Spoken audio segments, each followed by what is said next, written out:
शहर के जाने माने रईस हीरा चंद और उनकी पत्नी सुजाता की चमचमाती महंगी कार बंगाल की एक पुरानी बस्ती की सुनसान गली में एक बेरौनक से पुराने मकान के बाहर आकर रुकती है। सुजाता, ये तुम मुझे किस जगह लेकर आई हो? ये तो कोई गरीबों की बस्ती लगती है, यहाँ ऐसा क्या है? हीरा चंद के कुछ भी समझ में नहीं आ रहा था कि सुजाता उसे ऐसी अजीब सी जगह क्यों लाई है, जिस मकान में दिन में भी अंधेरा दिख रहा था और धुआं उठ रहा था। आप मेरे साथ अंदर चलिए, सब समझ जाएंगे। यहाँ हमारी हर समस्या का समाधान मिलेगा। सुजाता और हीरा चंद आशंकित कदमों से उस मकान में दाखिल होते हैं। तभी उन्हें किसी महिला की बाहरी आवाज सुनाई पड़ती है। चले आओ, चले आओ। हीरा चंद ने देखा कि उस मकान के अंदर अंधेरा था। अचानक हीरा चंद की निगाह एक कमरे की ओर पड़ी, जिसके अंदर हल्की हल्की सी रोशनी आ रही थी और उस कमरे के अंदर से धुआं उठ रहा था। शायद उस कमरे के अंदर आग जल रही थी। है? ये किसकी आवाज है? यहाँ इतना अंधेरा क्यों है और ये धुआं कैसे उठ रहा है? मेरा तो यहाँ दम घुट रहा है। सुजाता और हीरा चंद धीरे धीरे कदमों से उस कमरे के अंदर चले गए। अंदर वाले कमरे में बिखरे बाल वाली एक खूबसूरत सी बूढ़ी औरत सामने जल रही आग में एक मुर्गी की गर्दन काटकर उसका खून गिरा रही थी और मुर्गी का शरीर छटपटा रहा था। ये देखकर सुजाता को उबकाई आने लगी। हीरा चंद ने सुजाता की ओर देखकर कहा, तुम ही मुझे यहाँ लेकर आई हो और खुद ही घबरा रही हो। कौन है ये भयानक सी शक्ल वाली औरत और हम यहाँ क्यों आए हैं? अचानक उस औरत ने एक झटके में मुर्गे की गर्दन धड़ से अलग कर दी। ये देखकर सुजाता के मुंह से चीख निकल गई और सेठ हीरा चंद भी सहम गया। वो बहुत डरावना नजारा था। ये अघोरा ताई हैं। ये हमें अपनी काली तंत्र विद्या से संतान सुख प्रदान कर सकती हैं। इसलिए मैं आपको यहाँ लेकर आई हूँ। कैसी बात करती हो? जहाँ बड़े से बड़े डॉक्टर सफल नहीं हुए, वहाँ ये मामूली औरत क्या कर लेगी?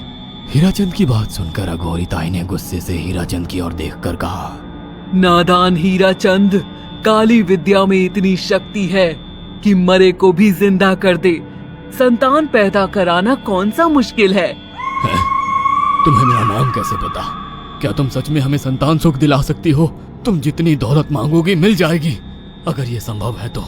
संतान का नाम सुनते ही हीराचंद की आंखों में चमक आ गई। वह संतान के लिए कुछ भी कर सकता था। तुम लोगों को मुझे एक नवजात शिशु लाकर देना होगा।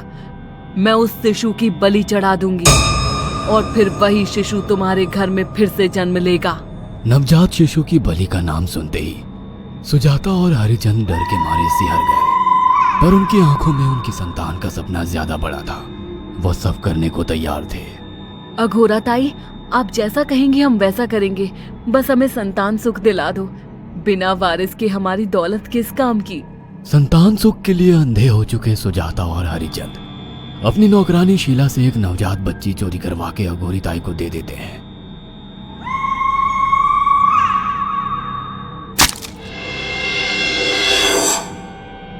उस शिशु की बलि से सुजाता गर्भवती हो जाती है। देखा आपने अघोरा की तंत्र शक्ति?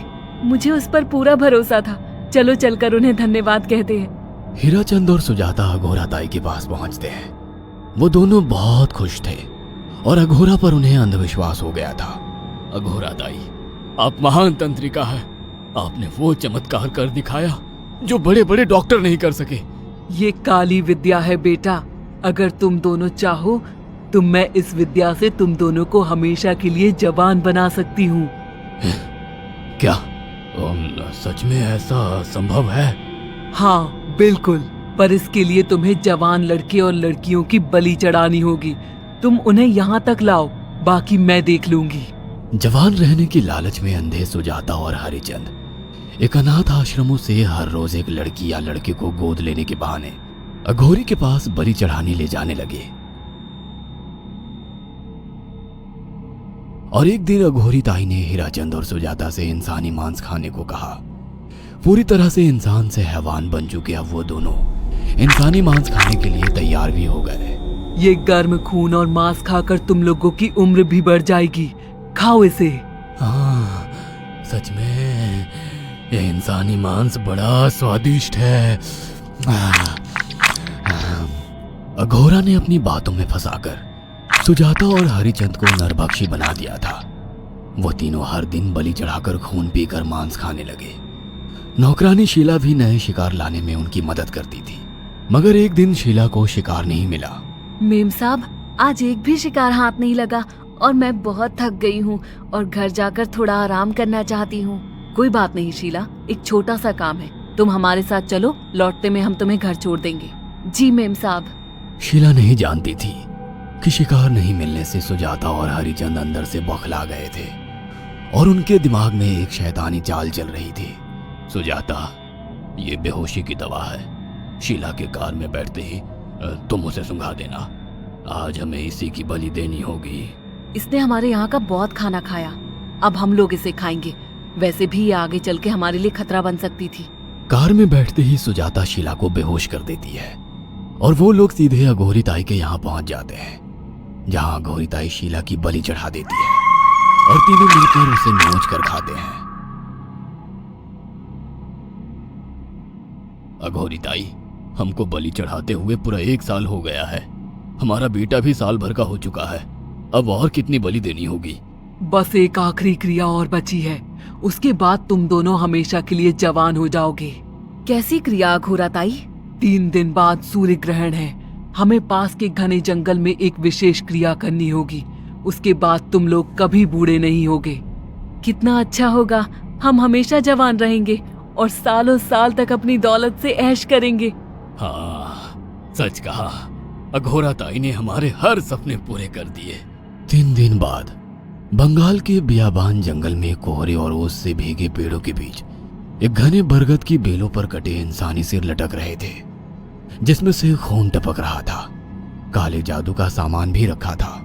कितनी भयानक जगह है ये, हर तरफ कटे हुए सर लटक रहे हैं। थोड़ी देर में सब समझ जाओगे। बैठ जाओ और मेरे साथ ये मंत्र दोहराओ। अघोरा, ये किन लोगों की कटी हुई गर्दनें हैं? आप यहाँ क्या करने वाली हो? हीराचंद की बात सुनकर अघोरा जोर जोर से हंसने लगी और उसने एक शैतानी हंसी हंसते हुए हीराचंद की ओर देखकर कहा, तुम जैसे ही लोगों ने अपनी इच्छाओं को पूरा करने के लिए इन लोगों की बलि चढ़वाई है और फायदा उठाया है। अब तुम दोनों आंखें बंद करके यहाँ बैठ जाओ और मेरे साथ मंत्रों को दोहराते जाओ। अघोरा ने सुजाता और हरिचंद को वशीकरण मंत्र और काले जादू के इस्तेमाल से सम्मोहित कर दिया और देखते ही देखते वो एक भयानक डायन में बदल गई और चीखती हुई बोली, अब मैं तुम दोनों की बलि चढ़ाकर अमर हो जाऊंगी, क्योंकि तुम लोगों ने 100 लोगों की बलि का खून पिया है। देखते ही देखते उस डायन ने फरसे से एक एक करके सुजाता और हरिचंद की गर्दन काटकर जल रही आग में बलि चढ़ा दी और उनका गर्म खून पीने लगी। जब तक तुम जैसे मूर्ख और लालची लोग अपने फायदे के लिए दूसरों को मेरे पास लाते रहेंगे, मैं उनका फायदा उठाकर ऐसे ही उनकी बलि चढ़ाती रहूंगी। दरअसल अघोरा एक डायन थी और अपना स्वार्थ पूरा करने के लिए उसने हीराचंद और सुजाता की लालच का फायदा उठाकर उनकी भी बलि चढ़ा दी। बुरे काम का बुरा ही नतीजा मिलता है।